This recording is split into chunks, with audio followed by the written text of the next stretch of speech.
As a business owner, you are responsible for collecting sales tax from your customers and making timely payments to the appropriate taxing agencies.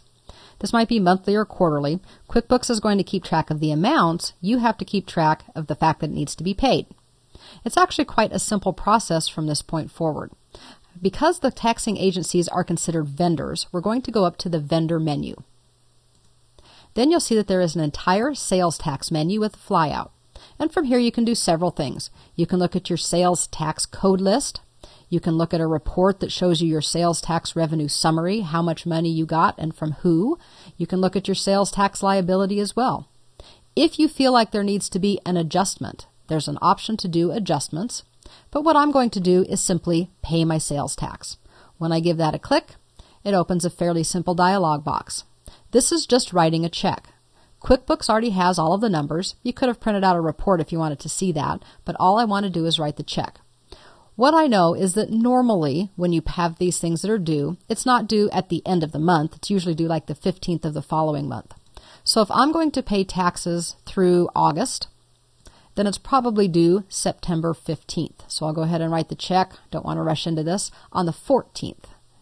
Then I want to make sure that I'm showing sales tax through the certain period.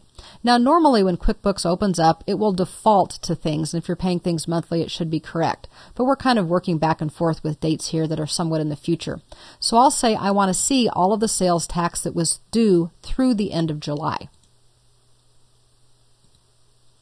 When I click off of the date field, because you do have to click off of that field in order for it to work, I get to see that I didn't collect any Ada County taxes. I've only collected taxes on behalf of the Idaho State Tax Commission, and the amount is $25.44. So I can either click in the right-hand column and put in an amount to be paid. Usually, we hope it's going to be the full amount. You don't want to get behind on your taxes.